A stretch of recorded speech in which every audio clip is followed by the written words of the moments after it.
सैनिकों की संख्या बल की दृष्टि से दुनिया की दूसरी सबसे बड़ी थल सेना भारत की है। आज इसमें 12 लाख से अधिक सक्रिय और तकरीबन 10 लाख रिजर्व सैनिक हैं। भारतीय सेना में आर्म्स और सर्विसेज कॉर्प्स के अलावा सैकड़ों अलग अलग रेजिमेंट्स हैं। इन रेजिमेंट्स में से इन्फेंट्री की कई रेजिमेंट्स की परेड हम गणतंत्र दिवस पर राजपथ पर देखते आए हैं। इन्फेंट्री हथियारबंद पैदल सैनिकों के लिए इस्तेमाल किए जाने वाला शब्द है।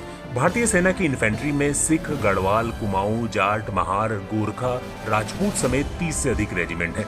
इसकी चर्चा यहाँ पर इसलिए हो रही है क्योंकि एक रेजिमेंट की चर्चा सोशल मीडिया पर जोर शोर से हो रही है।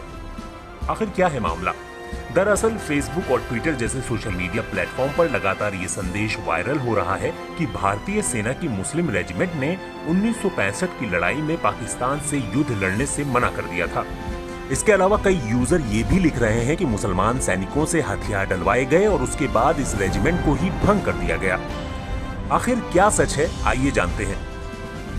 Major general retired Shashi Asthana Muslim regiment के दावे को खारिज करते हुए कहते हैं कि सेना में कभी भी मुस्लिम रेजिमेंट नाम की कोई रेजिमेंट थी ही नहीं। वो कहते हैं कि जाति और नस्ल के आधार पर रेजिमेंट या तो ब्रिटिश काल में बनाई गई या ये वो सेनाएं थी जो एक रियासत की सेना के रूप में काम किया करती थी। जैसे कि Jammu Kashmir light infantry regiment, ये रेजिमेंट जम्मू कश्मीर रियासत की सेना थी।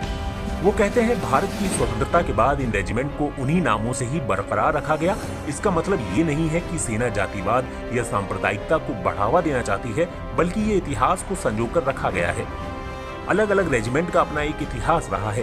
भारतीय सेना में मद्रास रेजिमेंट 200 साल से भी अधिक पुरानी है और कुमाऊं रेजिमेंट ने तो दोनों विश्व युद्धों में भाग लिया था।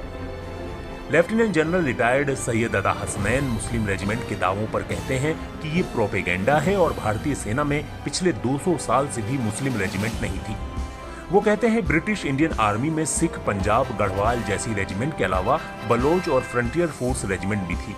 बंटवारे के बाद बलोच और फ्रंटियर रेजिमेंट पाकिस्तान में चली गई और पंजाब रेजिमेंट पाकिस्तान में भी है और भारत में भी है। भारतीय सेना में कुल कितने मुसलमान हैं, इसका कोई आधिकारिक आंकड़ा मौजूद नहीं है। हालांकि 2014 में द डिप्लोमेट पत्रिका ने एक रिपोर्ट के हवाले से बताया था कि भारतीय सेना में 3% मुसलमान हैं और उसमें भी Jammu Kashmir and light infantry में 50% मुसलमान हैं। Major general retired Shashi Asthana कहते हैं कि भारतीय सेना में भर्ती जाति या धर्म के आधार पर नहीं होती है, सेना सिर्फ फिटनेस देखती है। वो कहते हैं कि सेना में कोई आरक्षण नहीं है और अगर आपकी यूपी में भर्ती हो रही है तो आप चाहे गढ़वाली हो, कुमाऊनी हो या मुसलमान हो, कोई भी उस भर्ती में भाग लेने आ सकता है, चाहे रेजिमेंट भी कोई हो। आपका चयन मेरिट से होता है और आप शारीरिक रूप से फिट हैं तो ही आपका चयन होगा। मेजर जनरल शशि अस्थाना कहते हैं कि भारतीय सेना के कई रेजिमेंट में मुसलमान हैं और हर लड़ाई में मुसलमान सैनिकों ने अदम्य साहस का परिचय दिया है। 1965 के भारत पाक युद्ध में जिस फर्जी मुस्लिम रेजिमेंट के हथियार डालने की अफवाहें उड़ाई जा रही हैं, उसी युद्ध में क्वार्टर मास्टर हवलदार अब्दुल हमीद ने पाकिस्तान के 4 से अधिक टैंक तबाह किए थे और उन्हें मरणोपरांत देश के शीर्ष सैन्य पुरस्कार परमवीर चक्र से नवाजा गया था। BBC हिंदी की फैक्ट चेक टीम ने पाया है कि भारतीय सेना में स्वतंत्रता से पहले और बाद में कोई मुस्लिम रेजिमेंट नहीं थी और सोशल मीडिया पर फैलाए जा रहे दावे पूरी तरह झूठ